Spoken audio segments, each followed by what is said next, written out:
Welcome to Perspectives El Paso. I'm Professor Leon Blevins, Professor of Government at El Paso Community College. As you've just noticed, we've entered a very interesting location here in El Paso. And for today's program, we have a very interesting person to talk with. I want to show you my tie. Since we're in an art museum, I decided to wear an artsy tie.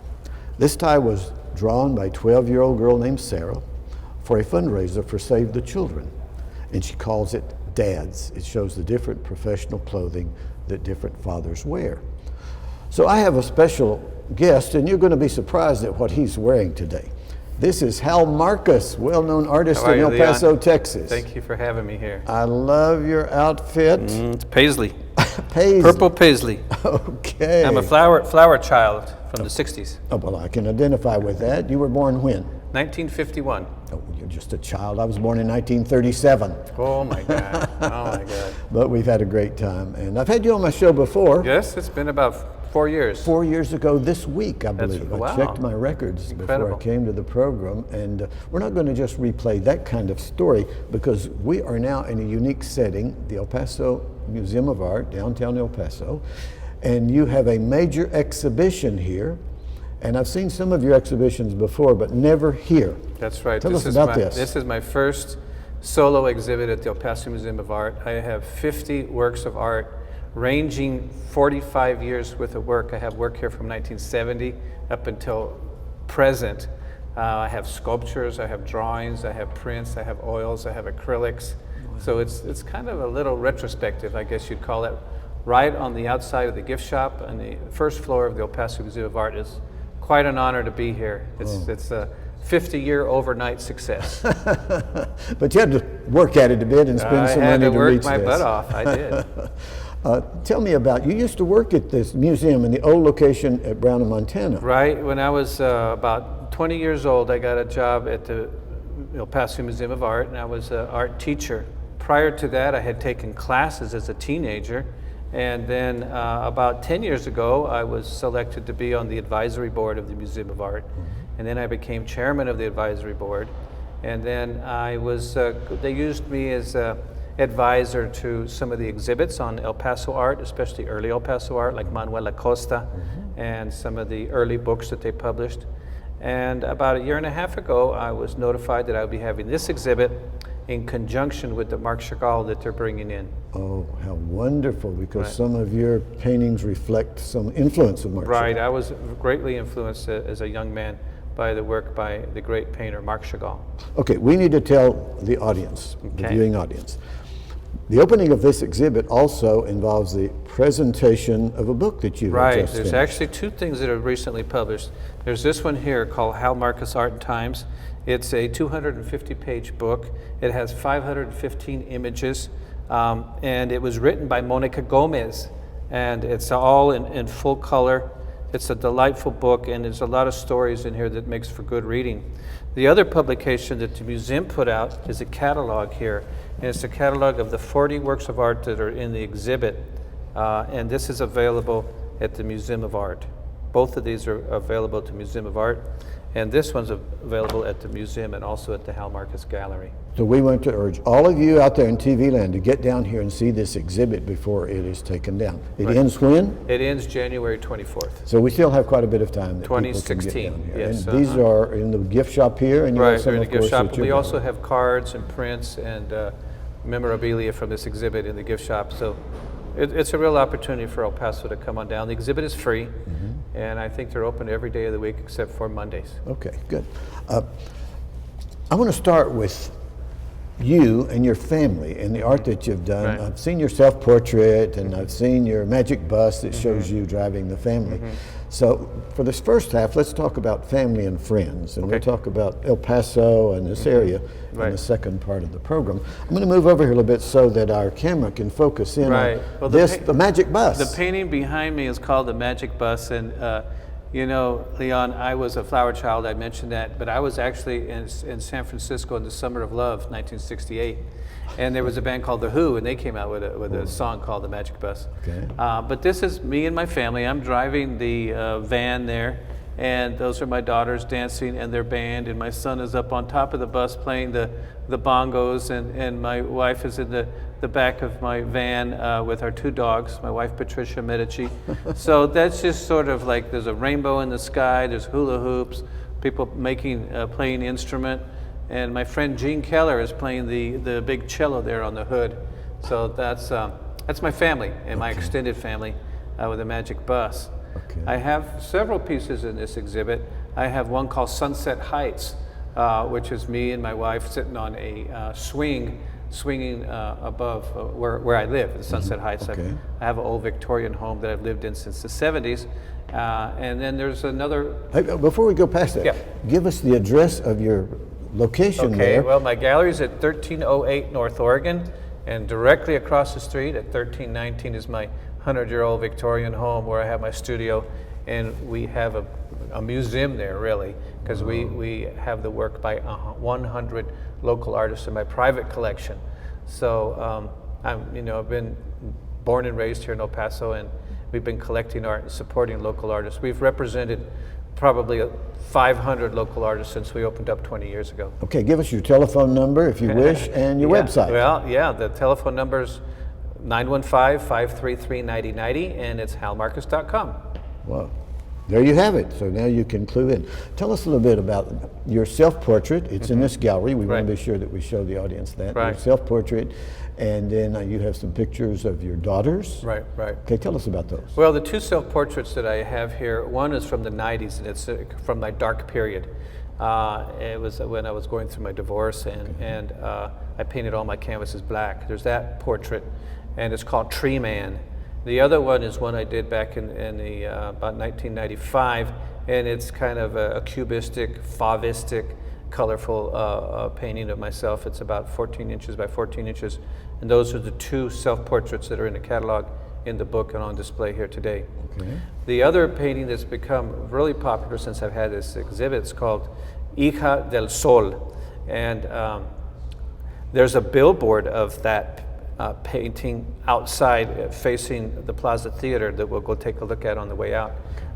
And it's become a pretty popular painting because it was on the front cover of the invitations, and it's just a large, people think it's a Madonna, but it's my daughter Adelaide, who's an artist in her own right and a performer, and so that painting is also in the exhibit, inspired by my children. Okay.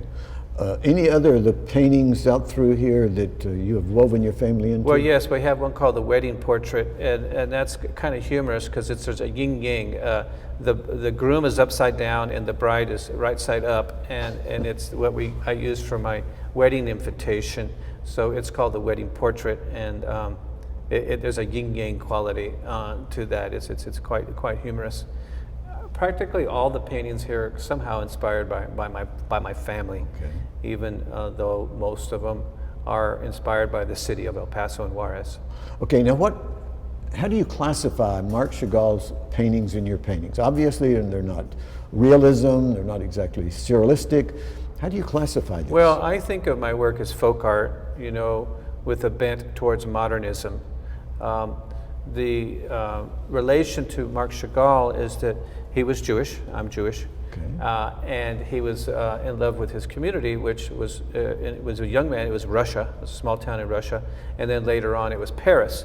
So what I have is this sort of romantic view, like Chagall did, of love and beauty, and I used El Paso and Juarez as my background. So we have some similarities. Okay. How does it feel to have such a major exhibit like this? Well, when I was told, I was pretty much in shock because, like we said, I worked here, I've been on the advisory board, but bringing the artwork up to a higher standard into the El Paso Museum of Art, which is one of the most beautiful museums in the nation. It really has a very good reputation.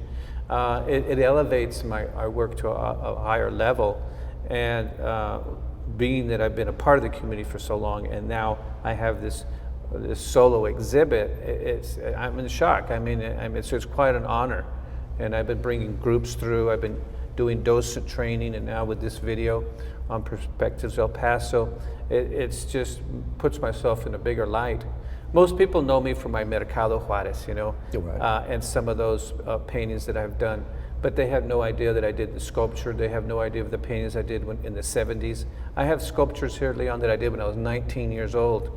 You know, paintings that I painted when I was 19 years old. So we can see the progress that you have made over the years. The sculptures, yeah, the paintings. There's one called The Piano Man, which we'll show, during the filming here. And I did it when I was 19 years old, and I hadn't seen it for 45 years. I borrowed it. Many of the pieces in this exhibit were borrowed from patrons who bought the paintings 40 years ago. So for them to all come together is very surreal. Well, I notice you have a loop here. For people that come, they can see this loop that runs for several minutes. And I asked you, and others have asked you, how you define art. I don't think I'll replay that one. But I'm going to ask you this question.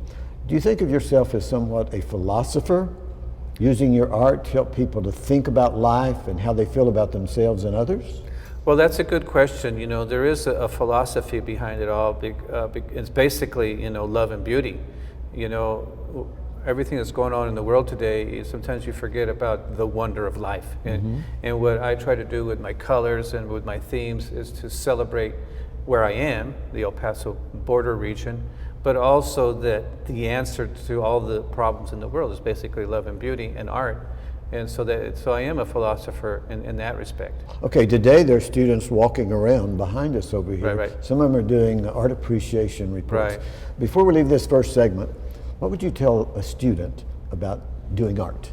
Well, I mean, if they are an aspiring artist, I would tell them go to every single museum that you can. I would tell them to work every day because you have to be disciplined. There's no such thing as an overnight success. And just, don't believe everything your teachers and your parents say, because I was, my parents tried to get me to change my mind. They said, you will starve to death if you're an artist. So they did everything they could to sway me against being an artist, because the odds are terrible. But, I believe, and I would tell them to believe in their dream. Oh, very good. Well, that's about half of the program, so it's going too fast. Oh, it's okay. We got a lot of bases to So we're going to take a break right here, and we'll be back in just a minute. Stepping out of bed. It's easy to take for granted. You work, eat, play, sleep, and get out of bed the next morning. Seems simple. But if you're one of 25 million individuals in the United States living with major depression, sleep isn't always so easy. Neither is navigating your daily life, free of guilt or hopelessness, or having the ability to enjoy time out with friends, make simple decisions, enjoy hobbies, or go to work. Major depression is the leading cause of disability across the United States, and without treatment, the frequency and severity of symptoms tend to increase over time. However, there is hope. Major depression is treatable, and there is no one-size-fits-all approach. Today, there are a variety of treatment options to choose from. The key is to get an evaluation and find a treatment plan that is right for you. Free education, information, and support programs are available. You are not alone. We can help.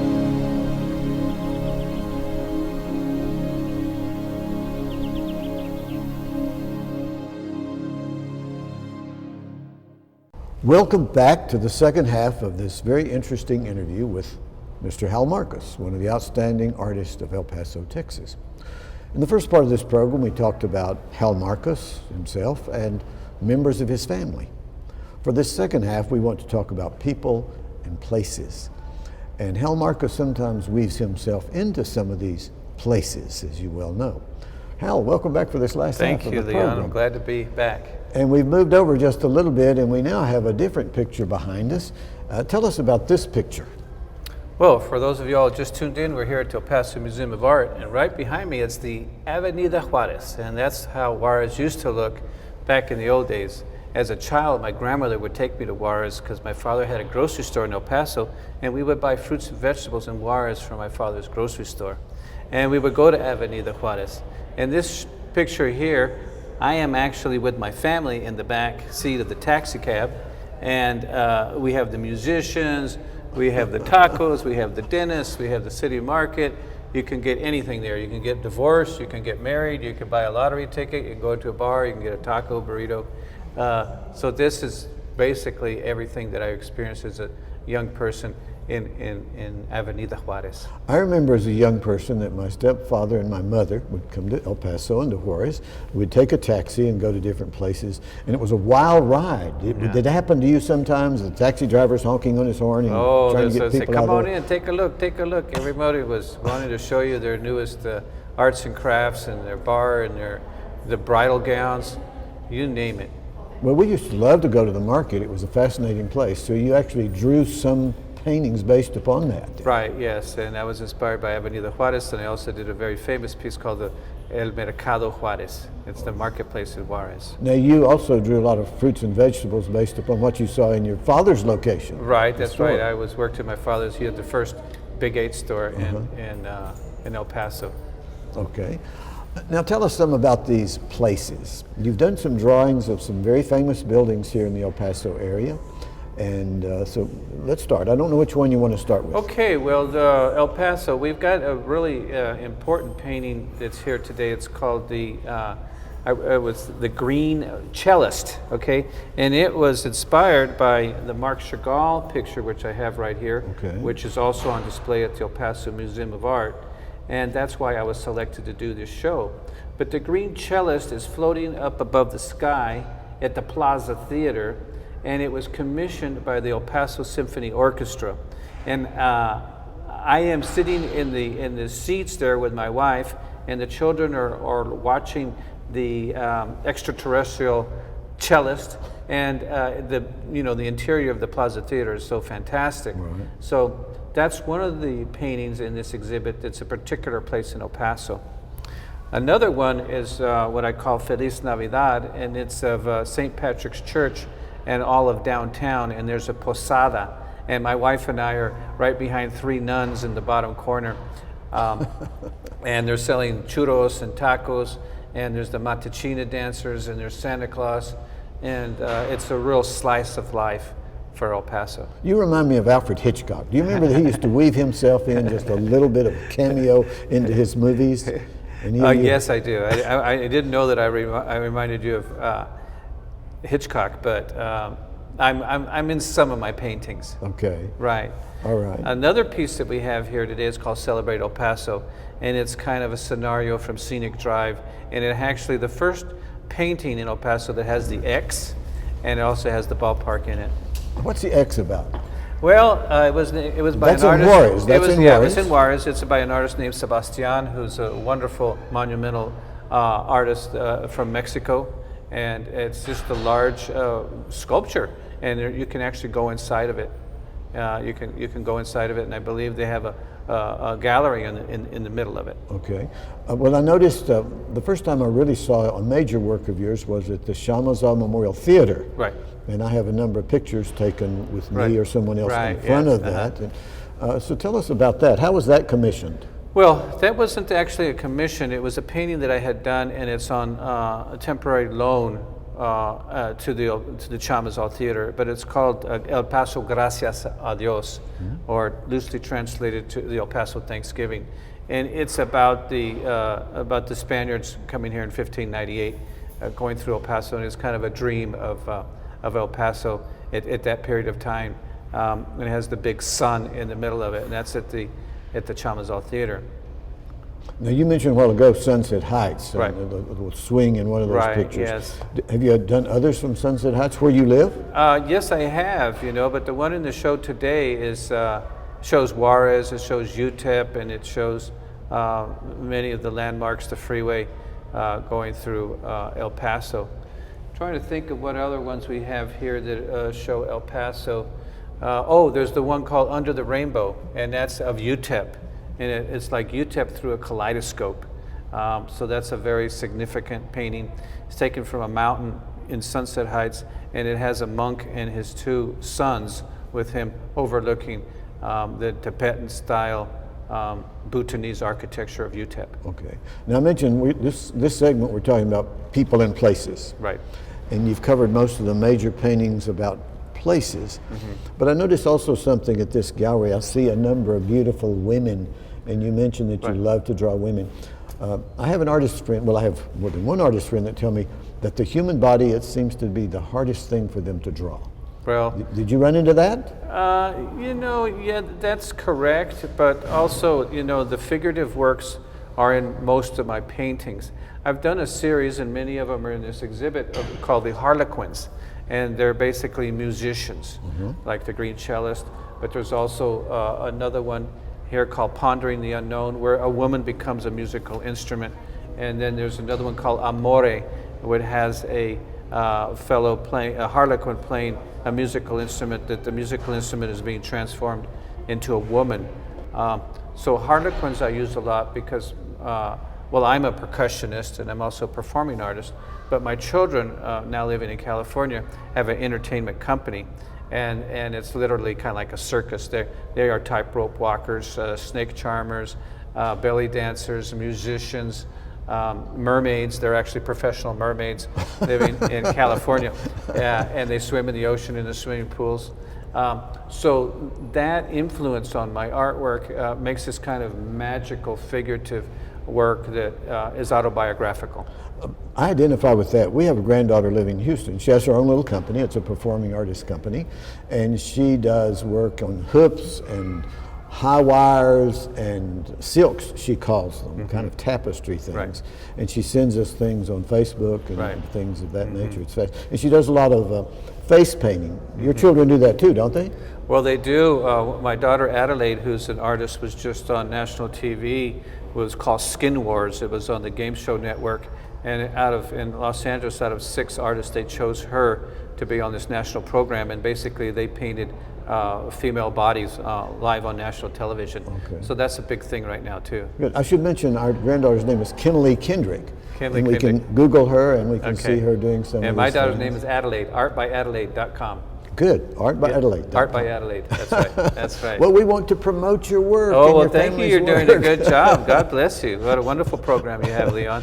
Okay, so we have any other persons on some of these pictures that you want to point out before we... Well, there's another one finish called this? Perfect Balance, and earlier in the program you were talking about a philosophy. Right. Well, in order to be a good artist or a good husband or a good friend, we have to be in balance. So the one called Perfect Balance is basically from a Buddhist quotation that says we should be like a musical instrument. And if our strings are too tight, it sounds terrible. If our strings are too loose, it sounds terrible. So we have to be perfectly balanced and perfectly in tune. So this one painting is of a woman who has flowers and fruit around her, and she's in balance with her mind, her body, her soul, and her spirit. So people think that artists just sit around and paint all day long, but you have to be healthy. I'm also a vegetarian, so I'm very compassionate about, how we treat animals and what we do to our own bodies. So all these things put together, being an artist, being a philosopher, believing in love, all those things make my paintings, I believe, more pure.